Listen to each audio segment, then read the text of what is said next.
I am Dakota Erwin, and I go to Crafton Hills College and San Bernardino Valley College. My major is architecture. So my name is Sean Ceballos, and I go to Crafton Hills College in Yucaipa. I'm majoring in English, history, and sociology. Community college benefits are just wide.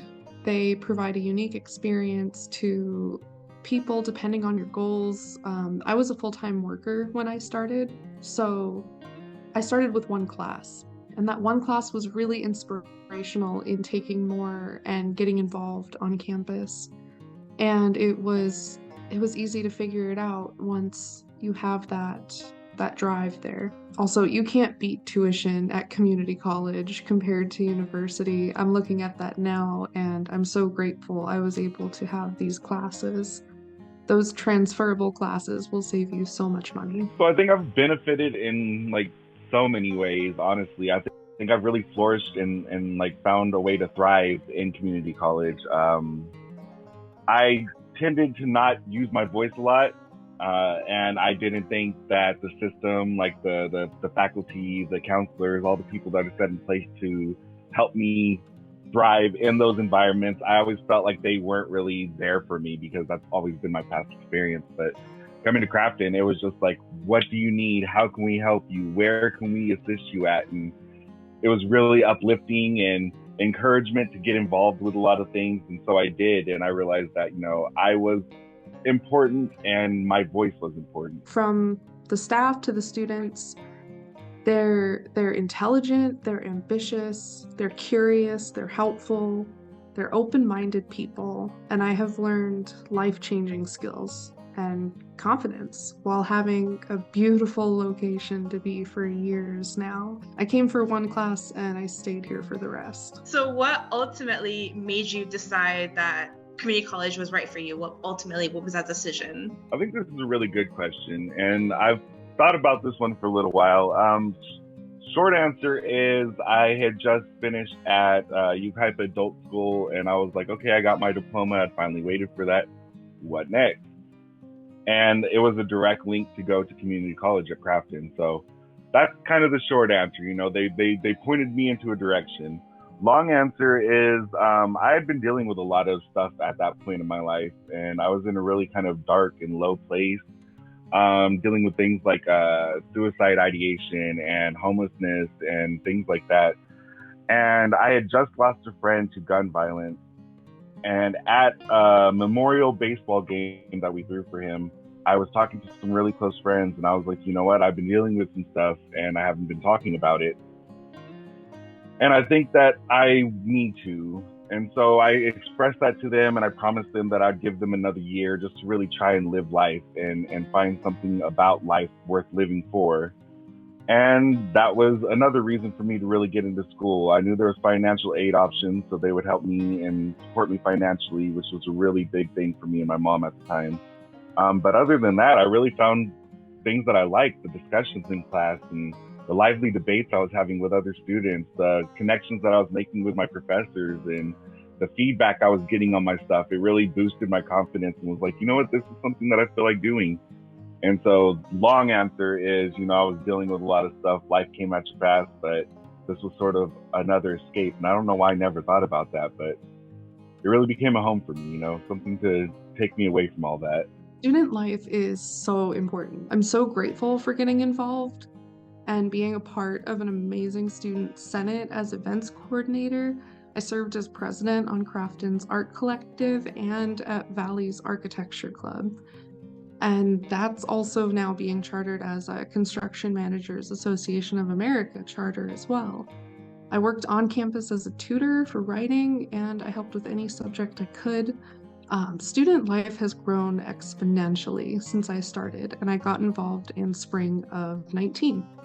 The club rushes we have are bigger than pre-pandemic.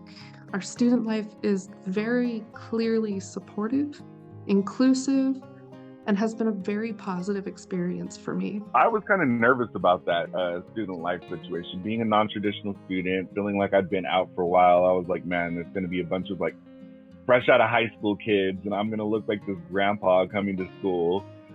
But it wasn't like that at all. It started with me going into honors, and I felt like I wanted to challenge myself.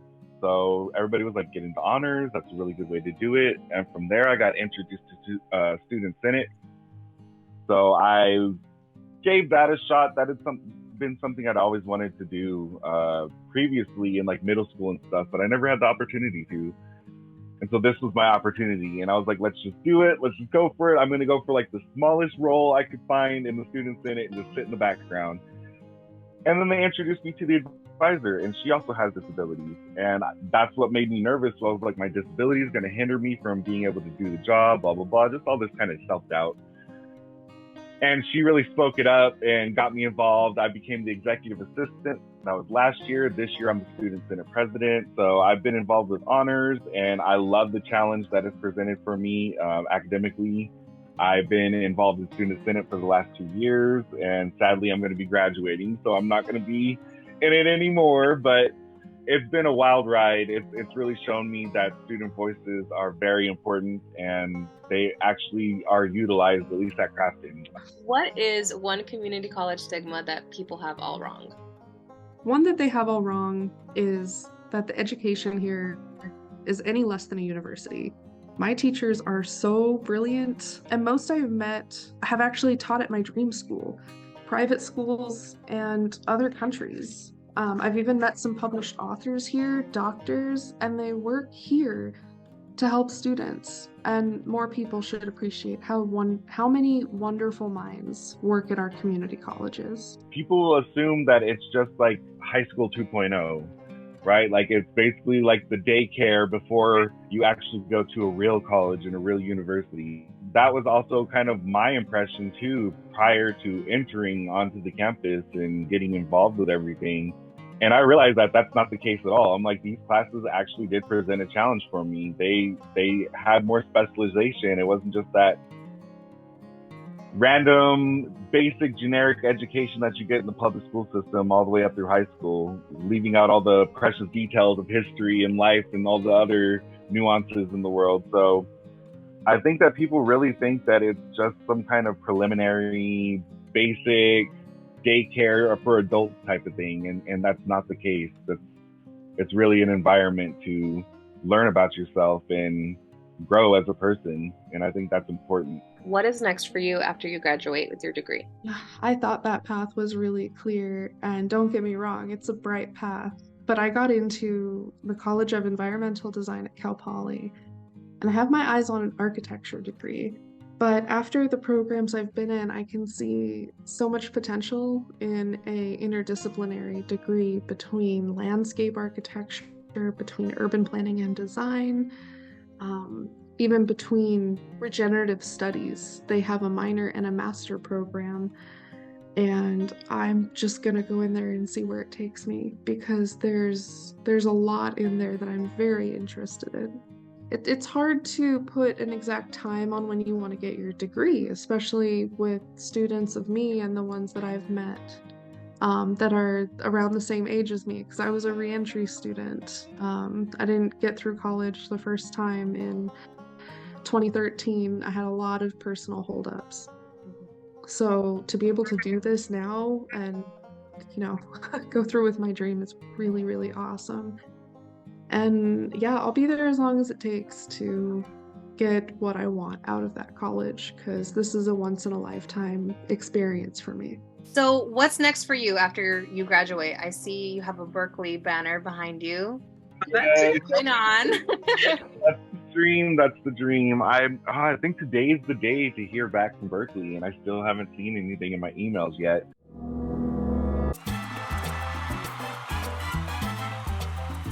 But after this, whatever it is, even if it's not Berkeley, knock on wood, let's hope that it is though. I'm just planning on going to some UC, UCR, maybe UCI.